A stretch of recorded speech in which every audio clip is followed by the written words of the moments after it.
मैं डिंपल यादव चमकता भारत के इस खास बुलेटिन में आपका स्वागत है। तो आइए नजर डालते हैं आज की मुख्य सुर्खियों पर। गाना बजाने को लेकर रिश्तेदारों के बीच विवाद के बाद हुई मारपीट में एक घायल, पुलिस के साथ भी हाथापाई, 3 लोगों को गिरफ्तार कर पुलिस ने भेजा जेल। केंद्र सरकार की नीति के खिलाफ 28 और 29 मार्च को देशव्यापी मजदूरों का हड़ताल। सोनारी गुरुद्वारा में अविलंब चुनाव कराए जाने की मांग के साथ 1 दिवसीय धरना प्रदर्शन किया गया। खबरें विस्तार से आइए देखते हैं। गाना बजाने को लेकर रिश्तेदारों के बीच विवाद के बाद हुई मारपीट में एक घायल, पुलिस के साथ भी हुई हाथापाई, 3 लोगों को पुलिस ने गिरफ्तार कर भेजा जेल। बता दें, जमशेदपुर के जुगसलाई गौशाला रोड में गाना बजाने को लेकर 2 रिश्तेदारों में विवाद के बाद मारपीट शुरू हो गई। मामला इतना बढ़ गया कि एक पक्ष ने दूसरे पक्ष पर वार शुरू कर दिया। इधर सूचना पाकर मौके पर पहुंची पुलिस के साथ भी हाथापाई की गई। घटना में राजू नामक व्यक्ति को गंभीर चोटें आई है। राजू को इलाज के लिए तत्काल TMH लाया गया, जहां उसका इलाज चल रहा है। दीपक के सिर और पीठ पर गंभीर चोटें आई है, वहीं एक का हाथ टूट गया है। मिली जानकारी के अनुसार एक पक्ष गाना बजाना कर रहा था। इसी बीच दीपक सिंह स्कॉर्पियो से अन्य लोगों के साथ पहुंचा, जिसके बाद दोनों पक्षों के बीच मारपीट शुरू हो गई। मारपीट इतनी बढ़ गई कि एक पक्ष ने दूसरे पक्ष पर रॉड से हमला कर दिया। राजू ने आरोप लगाया कि उस पर पिस्टल की बट से हमला किया गया है। इधर घटना के बाद सूचना पाकर पहुंची जुगसलाई पुलिस के SI के साथ भी किसी तीसरे पक्ष ने हाथापाई कर दी। पुलिस ने इस मामले में 3 लोगों को गिरफ्तार किया है, जिसे जेल भेजने की तैयारी चल रही है। वहीं केंद्र सरकार की नीति के खिलाफ 28 और 29 मार्च को देशव्यापी मजदूर हड़ताल करेंगे। बता दें, केंद्र सरकार की नीति के खिलाफ 28 और 29 मार्च को देशव्यापी मजदूरों का हड़ताल है। उधर इस हड़ताल को सफल बनाने को लेकर आज SUSI और इंटक सहित तमाम 46 संगठनों ने 1 दिवसीय मजदूर सम्मेलन का आयोजन किया। वैसे यह सम्मेलन साक्षी के आम बागान मैदान में आयोजित की गई, जहां केंद्र सरकार के मजदूर विरोधी नीति का खुलासा करते हुए मजदूरों ने ऐलान किया कि देश को कॉरपोरेट घराने के हाथ को नहीं बेचने देंगे। इसको लेकर 28 और 29 मार्च को देशव्यापी हड़ताल होगा। इस हड़ताल में ना कोई सामान खरीदेगा और ना ही मजदूर काम पर जाएंगे। मजदूरों की आर्थिक स्थिति दिन प्रतिदिन खराब होती जा रही है, लेकिन अब कंपनी के मालिक मजदूरों के साथ नाइंसाफी कर रहे हैं। ऐसे में मजदूरों ने किसानों की तरह ही मोर्चा खोल दिया है कि जब तक सरकार नहीं झुकेगी मजदूर आंदोलन जारी रहेगा। अभी तो सिर्फ 2 दिन का सांकेतिक है। जिस तरह से पिछले 1 साल किसानों ने आंदोलन करके सरकार को बाध्य कर दिया पीछे होने के लिए, देश के प्रधानमंत्री ने क्षमा मांगा और वो वापस लिए, वो हालात हमें पैदा करनी है आने वाले दिनों में। हमारे भारत में जितने मजदूर संगठन हैं, आप देखेंगे इस देश की ट्रेन कौन चलाता है? मजदूर चलाता है। गाड़ियां कौन चलाता है? मजदूर चलाता है। कल कारखाने कौन चलाता है? मजदूर चलाता है। रोड कौन बनाता है? मजदूर बनाता है। ब्रिज कौन बनाता है? एयरपोर्ट्स कौन बनाता है? जहां भी आप अपनी नजर को लेकर जाएंगे, जो भी कार्य इस देश में विकास का हो रहा है, वहां मजदूर आपको दिखाई देगा, मजदूर का श्रम दिखाई देगा, मजदूर का खून पसीना आपको दिखाई देगा। उसके साथ इस देश की सरकार अन्याय कर रही है, जिसके बगैर इस देश का विकास नहीं हो सकता है, जिसके बगैर इस देश में विकास की कल्पना नहीं की जा सकती है। उस देश की सरकार उसी मजदूर के साथ अन्याय करने के लिए तैयार हो गया है, क्योंकि उसे पूंजीपतियों से बहुत प्यार है, प्रेम है। अब हमें अपनी लड़ाई खुद लड़नी है। हमें निर्भर न उद्योगपतियों पर होना है, न सरकार पर होनी है। अपनी ताकत पर हम लोगों ने आज पूरा आंदोलन करके लिया है। आगे भी अपने बल हम लड़ाई लड़ेंगे, आंदोलन करेंगे और अपने हक को लेंगे, अपने अधिकारों की सुरक्षा करेंगे। आप लोगों से निवेदन करेंगे कि विस्तृत जानकारी कैसे कैसे कार्यक्रम हम लोग को देने वाले हैं, सब हमको लगता है विश्वजीत जी सब दिया जा चुका है। तो सब आप लोगों का समर्थन चाहिए हम लोगों को। और अंतिम लक्ष्य जो है, अंतिम लक्ष्य केवल वही है कि 28 और 29 का आंदोलन सफल होना चाहिए, स्ट्राइक सफल होनी चाहिए, आपकी उसमें भागीदारी बढ़ चढ़कर होनी चाहिए। मैं ज्यादा वक्त नहीं लूंगा, ऑलरेडी 1 से ज्यादा हो चुका है। पूरे देश में खास करके 4 लेबर कोड जो लागू होगा, उस लेबर कोड में संशोधन किया गया है, जिसमें ग्रेजुएटी एक्ट में संशोधन है, आपका पेमेंट एक्ट में संशोधन है, फैक्ट्री एक्ट में संशोधन है, बोनस एक्ट में संशोधन है। ये तमाम चीज़ों में संशोधन करने के बाद मजदूरों के बीच में, मजदूरों के पक्ष में कुछ रह नहीं जाएगा। मजदूर एक तरह से समझ लीजिए कि गुलाम बन जाएंगे और उसमें मालिक की मनमानी बढ़ जाएगी। मालिक पर डिपेंड करेगा कि कितना तारीख को वेतन भुगतान करेगा, कितना आदमी को रखेगा, कितना आदमी को नहीं रखेगा। एक तरह से दिहाड़ी मजदूर बनाने का तैयारी पूरे देश में चल रहा है। इसके साथ साथ बैंक की स्थिति अच्छी नहीं है, LIC की स्थिति अच्छी नहीं है। पीएफ का ब्याज दर देख लीजिए कि सरकार घटा दिया। तो सब तरफ से मजदूरों पर मार है। इस महंगाई में जो वेतन मजदूर को मिल रहा है उससे घर चलाना मुश्किल है। और इन्हीं चंद सवालों पर, इन्हीं तमाम बिंदुओं को लेकर के आज सेमिनार का आयोजन किया गया था आम बगान मैदान में, जिसमें इंटच के लोग, सीटू के लोग, AITUC के लोग, सारे संयुक्त ट्रेड यूनियन के लोग थे। उपस्थित होकर के 28-29 की हड़ताल को कॉल दिया है। हम लोग हड़ताल में 28-29 को उतरेंगे। वहीं सोनारी गुरुद्वारा में अविलंब चुनाव कराए जाने की मांग के साथ एक दिवसीय धरना प्रदर्शन किया गया। बता दें, सोनारी गुरुद्वारा में 2 वर्ष के लिए चुनाव 2018 में हुआ था। उसके बाद बीते 2 वर्ष से कोरोना महामारी में चुनाव नहीं हो पाया था। विपक्ष के द्वारा बीते दिन चुनाव कराए जाने की मांग लेकर कमेटी के लोगों से वार्ता की गई, लेकिन कमेटी के लोग चुनाव कराने के लिए तैयार नहीं हैं। विपक्ष ने वर्तमान अध्यक्ष तारा सिंह पर पद पर बने रहने का आरोप लगाते हुए कहा कि अध्यक्ष का कार्यकाल 2 साल का है, लेकिन कोविड के कारण 2 साल चुनाव नहीं हुआ था। सब कुछ सामान्य हो गया है तो गुरुद्वारा का प्रधान तारा सिंह अब अपने पद से नहीं हटना चाहता है। ऐसे में कमेटी के अन्य लोगों ने गुरुद्वारे में एक बैठक कर अविलंब चुनाव कराए जाने की मांग की। रविवार को समाज के लोगों ने गुरुद्वारे के समक्ष शांतिपूर्ण 1 दिवसीय धरना पर बैठे। पूर्व अध्यक्ष गुरदयाल सिंह ने बताया कि अध्यक्ष तारा सिंह का समय सीमा 2020 में ही खत्म हो चुका है। कोविड-19 के कारण चुनाव नहीं कराया गया था, लेकिन अब स्थिति सामान्य है, लेकिन वे चुनाव करवाने के लिए तैयार नहीं है। उन्होंने कहा है, हम सभी एक ही डिमांड है, चुनाव होना चाहिए। चुनाव में जो भी जीत कर आएगा वह अध्यक्ष पद के लिए मान्य होगा।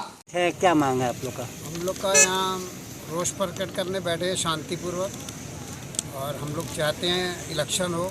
2018 में इलेक्शन हुआ था गुरुद्वारा में, 2018 में इलेक्शन हुआ था अगस्त में। वहाँ तारा सिंह जीत के कुर्सी संभाली अपनी, और उसके बाद 2020 में इलेक्शन होना था। कोविड के चलते हुआ नहीं। कोविड के चलते आज तक टाल मटोल होते रहा। कोविड समाप्त हुआ, हम लोगों ने मतलब एक ज्ञापन सौंपा उसको कि इलेक्शन कराया जाए, उसकी प्रतिक्रिया जारी की जाए। तो अगले ने रिसीव नहीं किया। अगले बोला हम नहीं रिसीव करेंगे, हम ही प्रधान रहेंगे। ये गलत परंपरा है ना। अगर आप जीत के आए हैं तो आपका टर्म खत्म हो गया है तो फिर आप इलेक्शन कराइए। तो आज आप लोग क्या कर रहे हैं? उसी के विरोध में हम लोग शांतिपूर्वक रोष प्रकट कर रहे हैं कि ये गलत परंपरा नहीं चलेगी। यहाँ पर ये मनमानी नहीं चलेगी। अगला जो कर रहा है गलत कर रहा है, उसी का विरोध। वो भी कार्यकारी प्रधान हो गया, अभी उसको कोई मान नहीं रहा, लेकिन अपना मनमानी कर रहा है अगला। यहाँ तो मारपीट तो करना नहीं हम लोग को शांतिपूर्वक रोष प्रकट करना, वही कर रहे हैं हम लोग। तो आप लोग मांग करते हैं कि चुनाव हो? मांग तो कर रहे हैं हम लोग, चुनाव हो, इलेक्शन हो। हम लोग प्रशासन से भी, SDO साहब से भी मिले थे, लेकिन कोई ज़्यादा हुआ नहीं। क्या नाम हो आपका? बलवीर सिंह। भी आप लोग का था, आप भी चेयरमैन थे, तो क्या कहना चाहेंगे जो चुनाव नहीं हो रहा है? ऐसा है कि 2018 में जो चुनाव हुआ था वो हमारा रजिस्टर्ड संविधान है, उसके तहत चुनाव हुआ था और तारा सिंह की जीत हुई थी। और वो 2 साल के लिए चुना गया था, जो कि 2018 से 20 तक होता है। 20 के बाद कोविड हुआ, आप जानते ही हैं। गाइडलाइन सरकार की नहीं थी, चुनाव नहीं हुआ। अब गाइडलाइन आई है तो ये तारा सिंह सोच रहा है कि अब तो हम प्रधान, हमको कोई हटा ही नहीं सकता है। और धांधली खूब हो रही गुरुद्वारे में, जिसका मजा ले रहे हैं हम लोग, तो उसको हम लोग रोकेंगे। हम लोग चुनाव कराएंगे। हमारा एक ही डिमांड है कि चुनाव कराइए। तो बात ही नहीं करना चाहते हैं, तो ऐसा थोड़ी होता है। ये तो गुरुद्वारा जो है सार्वजनिक है, सबका है। तो सोनारी क्षेत्र में कितने लोग हैं आपका समाज का? हम लोग के समय 380 वोटर थे। हम लोग जब 2018 में चुनाव कराए 380 वोट थे, और अभी 20-50 घर बढ़े होंगे, उसमें क्या है। जितने हैं वोटर लिस्ट बनाइए और चुनाव कराइए। हमारा तो एक ही डिमांड है, और कोई हमारा डिमांड नहीं। जीते कौन हारे कौन अलग बात है। जो जीतेगा हम उसको सही स्वीकार करें। क्या नाम है आपका? गुरदयाल सिंह। सड़क दुर्घटना में होने वाले प्राथमिक उपचार को लेकर लोगों को जागरूक करने के लिए भारत का भ्रमण करने निकले दिव्यांग में मोहम्मद जावेद शहर पहुंचे।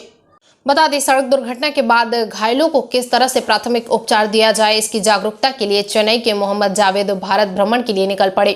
शनिवार शाम वह भुवनेश्वर के रास्ते शहर पहुंचे। इस दौरान उनका स्वागत अखिल भारतीय पूर्व सैनिक परिषद और दिव्यांग ग्रुप के सदस्यों ने किया। रविवार को जावेद आसनसोल की ओर रवाना हो गए। मोहम्मद जावेद चेन्नई के रहने वाले हैं और वे एक सड़क दुर्घटना के बाद दिव्यांग हो गए। सड़क दुर्घटना के बाद सही प्राथमिक उपचार नहीं होने के कारण उन्होंने अपना अंग खो दिया था। प्राथमिक उपचार को लेकर इस कैंपेन की शुरुआत भारत भ्रमण के लिए निकल गए। उन्होंने बताया कि वो अपना नाम गिनीज बुक और वर्ल्ड रिकॉर्ड में दर्ज करवाना चाहते हैं। भारत के 28 राज्यों से होकर वे वापस चेन्नई पहुंचेंगे। सर बताइएगा आप कितने तारीख से चले हैं, कब चले हैं, क्या मोटिव लेकर चले हैं और क्या संदेश देना चाहते हैं? Yeah, I am Mohammad Javed. I'm going for a awareness campaign throughout India for people with disability. So for them to come out of their houses, and then proper first aid in India it is not given. So for develop that, so regarding that reason I'm going for a campaign. I'm planning to cross 28 states, pura India, like completely India, and then in 6 union territories. So I have applied for Guinness World Record to bring that awareness to all the people of India to know what is proper first aid, to have an Indian government should encourage the proper rehabilitation. So if the rehabilitation is there, means everybody can be independent and then they can self-serve themselves. So they can do everything on their own. So for that purpose, I'm just going for a drive.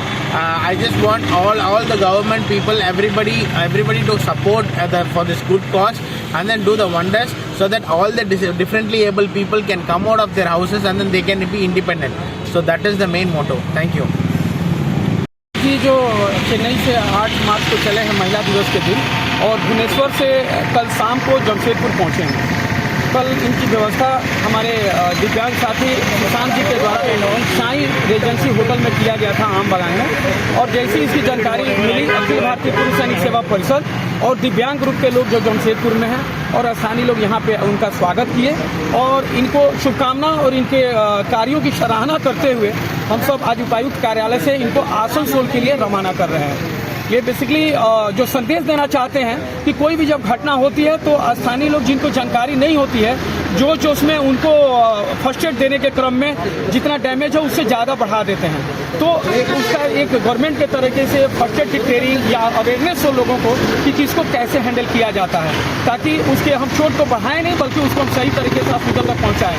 तो इसी उद्देश्य से जावेद भाई पूरे भारत में भ्रमण करते हुए लगभग 30,000 किलोमीटर की यात्रा पूरा करेंगे और ये संदेश देना चाहते हैं कि ये मेडिकल ट्रेनिंग ऐसी मिलनी चाहिए आम जनता को भी, जो कोई भी कैजुअलिटी होने पे उनको प्रॉपर प्राथमिक उपचार दे सकें और उनके चोट को बढ़ाते हुए नहीं बल्कि उनको हॉस्पिटल तक पहुंचाने में मदद करें।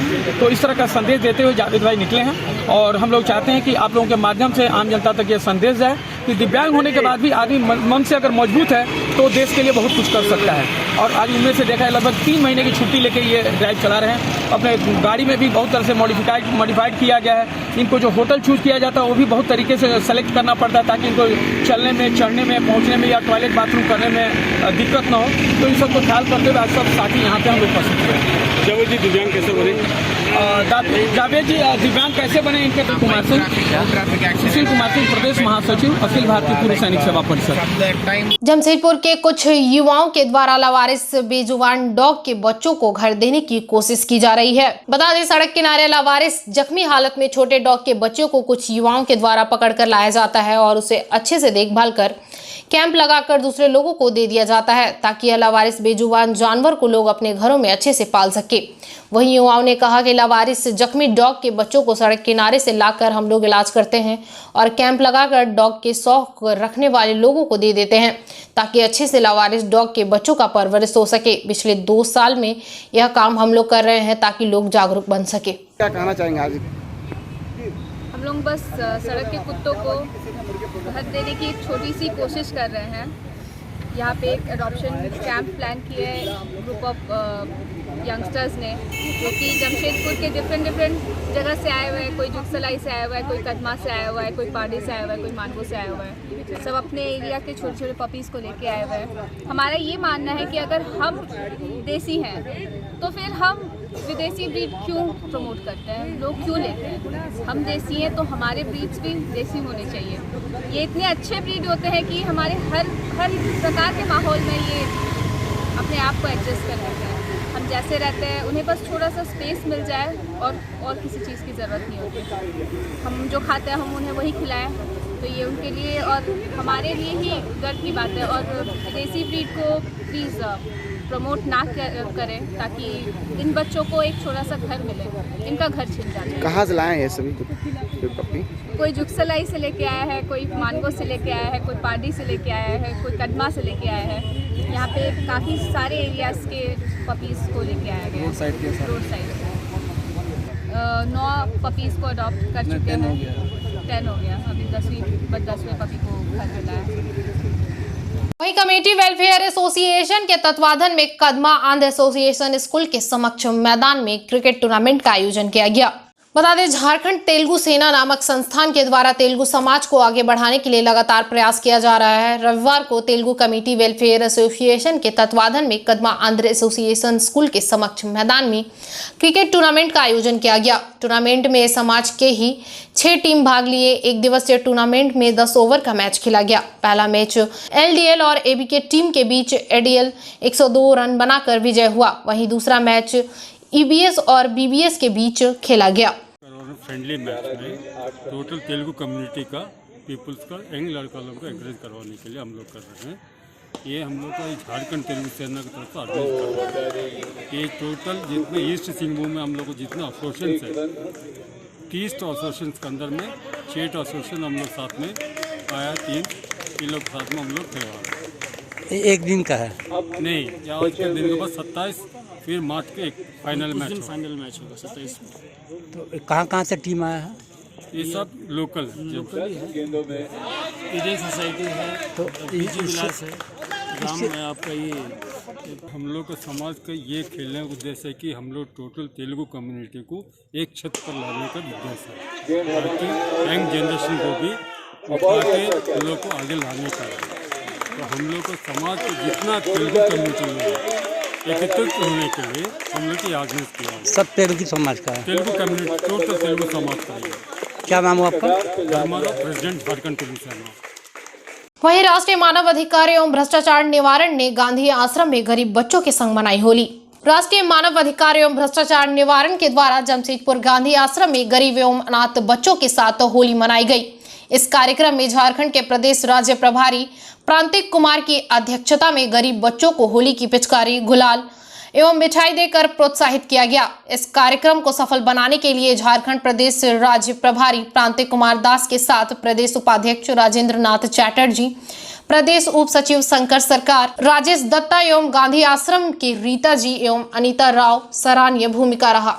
ये दोनों हम लोग के यहाँ का स्तंभ है, जिनके बदौलत आज हम लोग इधर आए हैं और आज का प्रोग्राम को सफल करने में लोग का बहुत बड़ा योगदान है। सब बच्चे लोग इतना देर तक खड़े किए हैं, इसके लिए मैं बहुत बहुत आभार हूँ और इनको शुक्रिया अदा कर रहा हूँ। नमस्कार।